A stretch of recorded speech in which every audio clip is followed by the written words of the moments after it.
Hello everyone, এই হচ্ছে আজকে আমার লুক। তো আজকে আমরা যাব নৈহাটি, আমি রুবাই আর বাবাই মিলে। তো চলো বেরিয়ে পড়ি। তো এই চলে এসেছি স্টেশনের এখানে। তো ট্রেনের জন্য অপেক্ষা করছি। এই যে দুজন মিলে দাঁড়িয়ে রয়েছে অপেক্ষায়। তো ফাইনালি আমাদের ট্রেন চলে এসেছে। ট্রেনে এত ভিড়, এবং স্টেশনে নামার পরও মানে আমাদের অবস্থা খুবই খারাপ হয়ে গেছে। মানে ব্রিজের ওখানে মারামারি, এই পাশে ও পাশে মারামারি, ঠেলা ধাক্কা, প্রচুর ভিড়। তো ফাইনালি আমরা ঠেলে ঠেলে চলে আসলাম। এখনও মেন জায়গায় গিয়ে পৌঁছাইনি, এখন যাবো আমাদের বড় মার কাছে। তো এইগুলোকেও, তো এখানে আরও যারা ঠাকুরগুলো রয়েছে সেগুলোকে দেখবো, তোমাদেরকেও দেখাবো।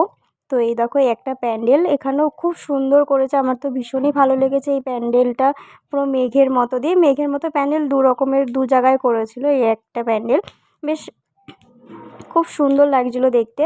তো যাই হোক, ওখান থেকে বেরিয়ে এসে এই আরেকটা ঠাকুর দেখলাম। এই ঠাকুরটা দেখো একবার, জাস্ট মুখটা তাকিয়ে রয়েছে, দারুণ। আর এই একটা ঠাকুর, মানে সব কটা ঠাকুরই দেখতে ভীষণই সুন্দর। এই যে রুবাই এখন ফটো তুলছে, মানে রুবাই ফটো তুলছে, আমি ভিডিও করছি, রুবাইও ভিডিও করে দিয়েছিল। এই যে হচ্ছে আমাদের, তো এই যে আমরা এখানে আবার কিছুক্ষণ দাঁড়িয়ে ফটো তুললাম, সবাই মিলে কিছুক্ষণ দাঁড়ালাম। মানে এত ভিড়, ফাঁকা জায়গায় একটু দাঁড়িয়েছিল। এখনও আমরা বড় মার কাছে গিয়ে পৌঁছাতে পারিনি।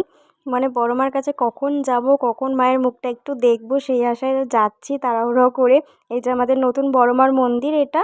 তো এই যে যাচ্ছি, দেখো বড় মার কাছে এত ভিড়, প্রচুর পরিমাণে ভিড়, ঠেলা ধাক্কা খেয়ে, গুঁতোগুতি খেয়ে তাও বড় মার কাছে পৌঁছাতেই হবে।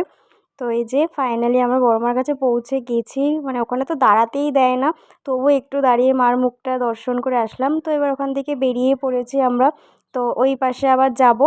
তো এবার ওই পাশে যাব, ওই পাশেও খুব সুন্দর সুন্দর ঠাকুর প্যান্ডেল করে। এই যে এখানে আবার ডিজনিল্যান্ড করেছিল। সবাই লাইনে দাঁড়িয়ে আছি, লাইনে বেশিক্ষণ দাঁড়াতে হয়নি, খুব একটা ভিড় ছিল না। তো এই যে দেখো, লাইন প্রচুর ছিল, বাট আমরা অতটাও ভিড়ে পড়িনি। তো ওখান থেকে দেখো ভেতরে যাব এবার। ভেতরটা ভীষণই সুন্দর করেছে, সত্যি ভাবিনি লাইনে দাঁড়িয়েছিলাম যে এত সুন্দর হবে ভেতরটা। খুবই ভালো লাগছিলো ভেতরটা থেকে বেরিয়ে আসতে ইচ্ছা করছিল, আমার ভীষণ ভালো লাগছে। তো ওখান থেকে আবার বেরিয়ে আরেক জায়গায় গেলাম। তো এখানে আমাদের প্রচুর অনেকক্ষণ ধরে লাইন দিতে হয়েছে, এখানে প্রচুর লাইন ছিল। তো ফাইনালি গিয়ে পৌঁছালাম বুর্জ খালিফার ওখানে। তো রুবাই বলছে আমার উঠতে ভয় লাগছে, আমি কিছু দেখতে পাচ্ছি না। তো এই যে আমরা এখন যাচ্ছি ভেতরে। ভেতরে রুবাইয়ের একদম পছন্দ নেই, বলে এতক্ষণ ধরে আমরা লাইনে দাঁড়িয়ে আমরা এইটা দেখতে এসেছি। তো এই নিয়েই কতক্ষণ হাসাহাসি হলো। তো বাইরে বেরিয়ে পড়েছিলাম, বাইরে বেরিয়ে এসে প্যান্ডেলটার ফটোটা তোলা হয়নি, তাই তোমাদের এই যে দেখিয়ে দিলাম, বুর্জ খালিফা করেছে। তো ওখান থেকে আমরা বেরিয়ে পড়লাম এই ঠাকুরটা দেখার জন্য। দেখো এই ঠাকুরটা কতটা বড়। তো ওখান থেকে আবার বেরিয়ে পড়লাম, আমরা লাইনে দাঁড়িয়েছিলাম বলে বাবাই আমার জন্য আর রুবাইয়ের জন্য কটন ক্যান্ডি নিয়ে এসেছিলো। তো রুবাইয়ের জন্য পিঙ্ক কালার নিয়ে এসছে ওর জামার সাথে ম্যাচিং করে। তো এই যে এই ঠাকুরটা দেখার জন্য আমরা লাইনে দাঁড়িয়েছিলাম, এটাও দেখতে খুব সুন্দরই লাগছিলো।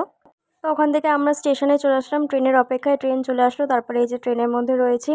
তো এখন এই বাড়ির পথে রওনা দিলাম। তো সব কিছু ক্যাপচার করা সম্ভব হয়নি, যেটুকু পেয়েছি তোমাদের সাথে শেয়ার করেছি।